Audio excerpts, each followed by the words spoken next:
Hello and welcome to the Questionnaires podcast, where each week we source the best questions from Yahoo Answers and attempt to provide the best advice from... If Europe uses euros, shouldn't Africa be using afros? To... If two witches were to watch two watches, which witch would watch which watch?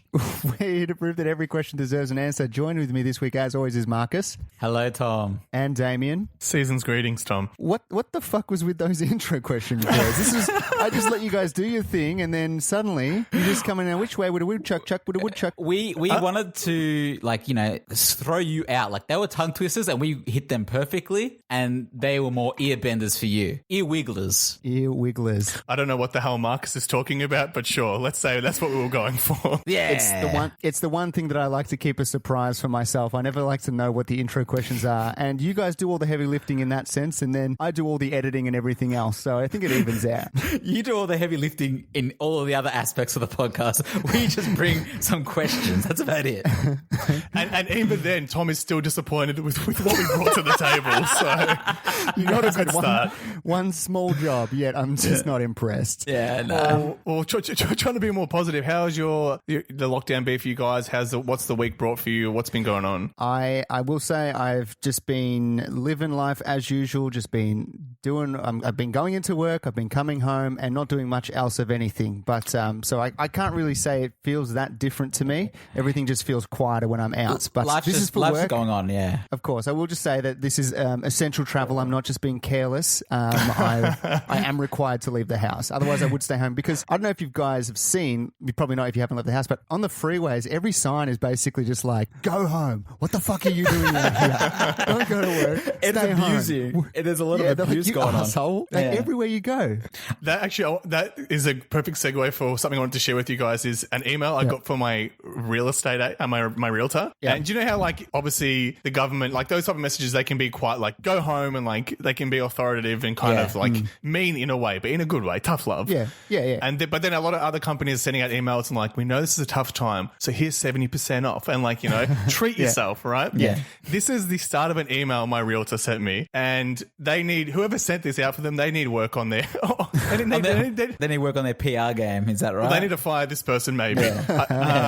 So this is how the email starts. Dear Damien, as we write to you now, we know there is a very real chance you are reading this from the walls of your home, and they probably feel like they're closing in on you. That's how the email started. A bit of doom and gloom. Thanks for that. You feel trapped. Yes, I was like, I didn't feel like that, but now I do. The walls have eyes now. It's like, no, I don't. It's like, no, they definitely are closing in on you. Don't worry. They're closing. Don't worry. We know It's horrible. Well, it's funny. we're real It's estate funny. agents. Yeah, I was just going to say, well, mine has actually, this whole staying home, I've moved out into a larger abode. So, wow. I will say, smaller. looking at the background on Skype, you're in a different location. It's very weird to me. Yeah. I'm in a larger, it's a smaller location, but now there's only 2 of us in this house and not there are 7 that was in the previous house. So I have room to move. I have room to spread out my arms and let everybody smell my underarms, which being my fiance. Yeah, she can smell Marcus had previously lived with the Brady Bunch. It was, how was it shacking up with Bobby, Greg, and whatever the other kid was called, Peter?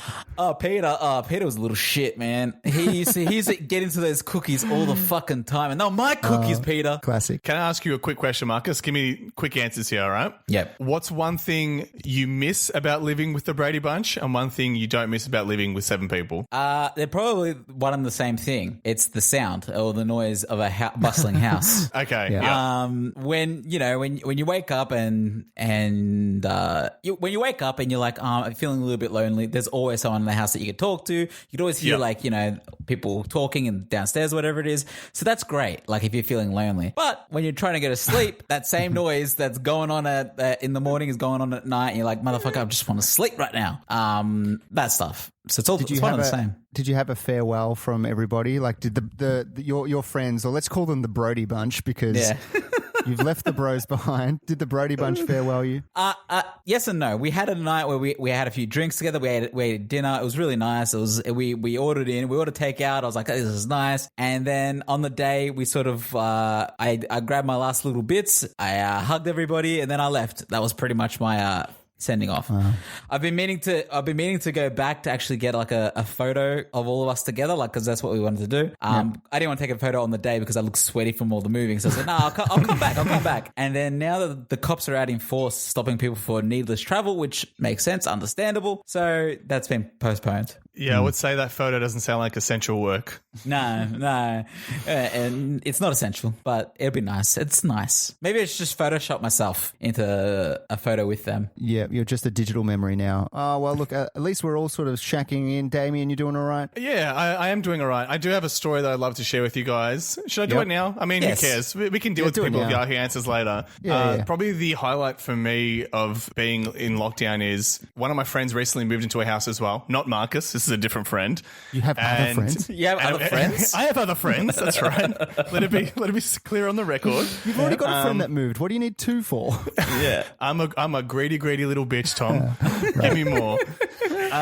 So this friend moved out, and he happened to move in. It was a house that was owned by a couple in their 90s. The husband had passed away, but the wife was still there. And he's He kind moved of in been with the wife? No, he bought it off the wife. Sounds like like a sitcom from the 70s. Yes, yeah, the odd couple. But so he's kind of been going through the house and clearing things out, and he let me know that he found under the house that the husband was basically a hoarder, right? Okay. The guy's name was Norm, for those playing at home.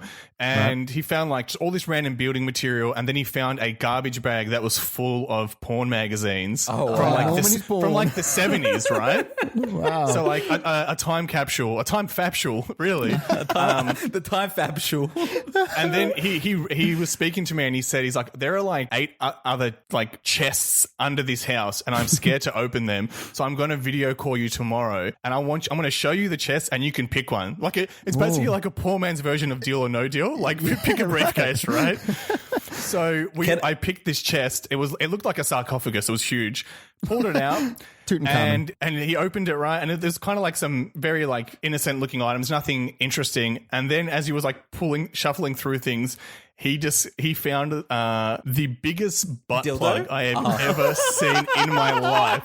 I am not even joking. And there was Norm was into some what is it? No, abnormal things. Well, It's hardly normal. The joke we made was Norm wasn't short for Norman, it was short for enormous butt plug, because the thing was, oh my God. There was a magazine next to it so I could see for scale. That thing was the size of the magazine. It was huge.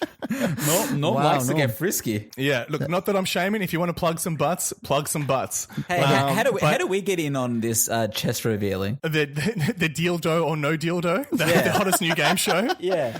I don't look. I'll speak to my friend and I'll see if he'll let you jump in on it, but I can't make any promises. This sounds like a Zoom mini series that is perfect for something like quarantine. Yeah. Yes, yeah. What's in this chest? I'll pitch it to all the major networks here and see if I can get it off the ground. Yeah, Who I reckon. knows? People watch out for it this summer. It's coming to your TV screen near you. Yeah.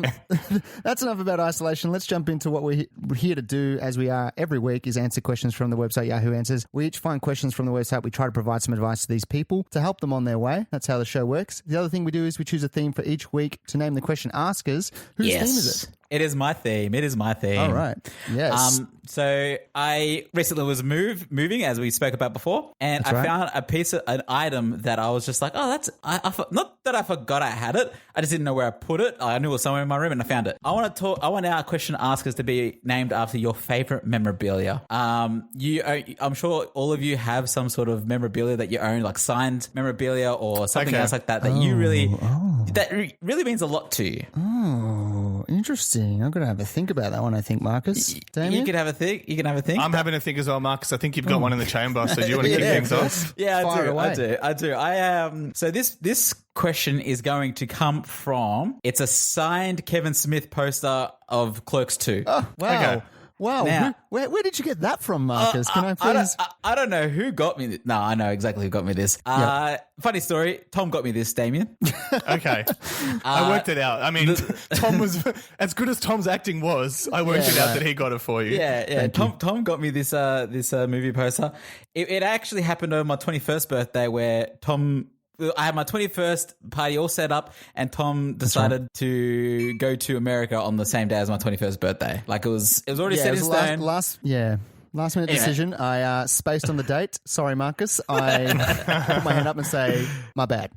Yeah, but that's okay because he then came back and brought me an amazing gift, which was a Clerks 2 movie poster signed by Kevin Smith, which I thought was amazing. Nice. So I found that poster recently, and I got to work out how to put it into a frame and set it all up. But anyway, Kevin Smith. That's a nice, sweet one. That's very nice, Marcus. Yeah. I have to think about now. Mine has to be something from Marcus. Fucking hell.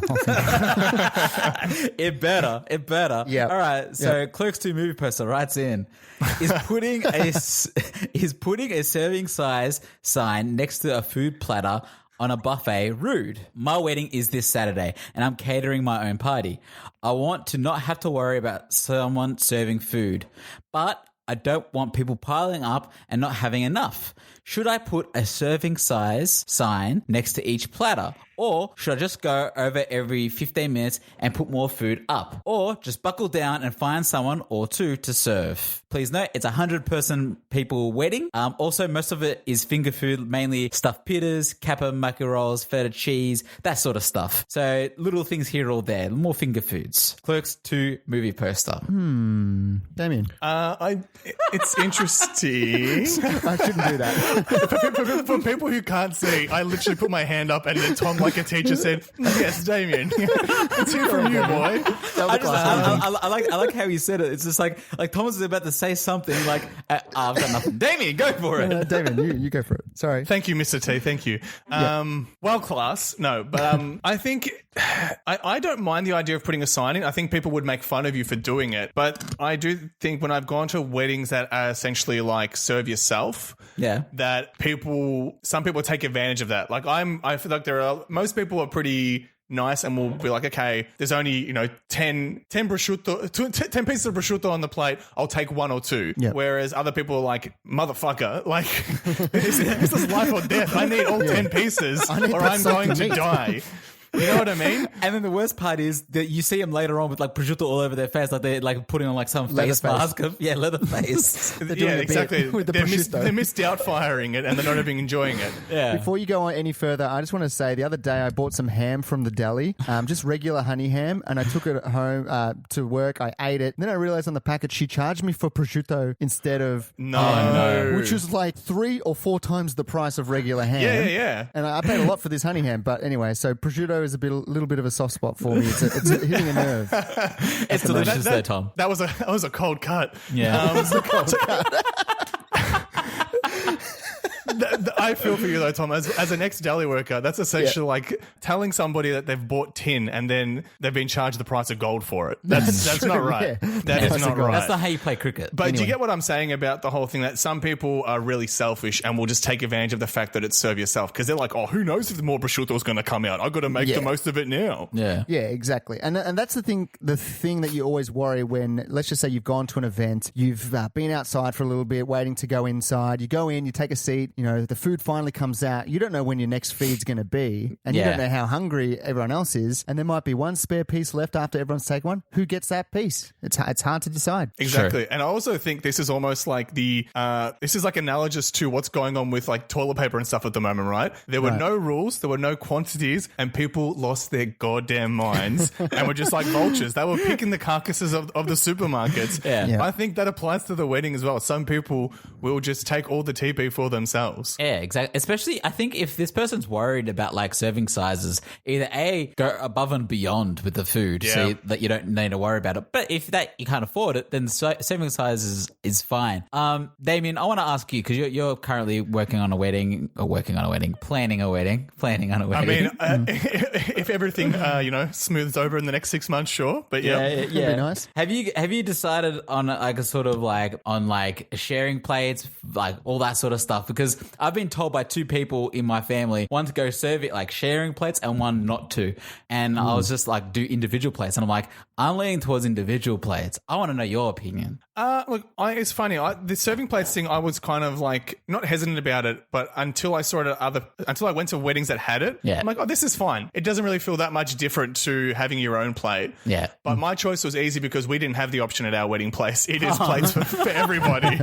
So I didn't have to make that decision. Easy done. Having done, like, been to weddings that do both, I think the sharing plate actually does promote a bit of a, hey, get to know each other atmosphere at a wedding. So Yep. that's not necessarily a bad thing in a way. True. As long as there is enough food for everyone, you can sort of pass things around. It's a good conversation starter to be like, hey, mate,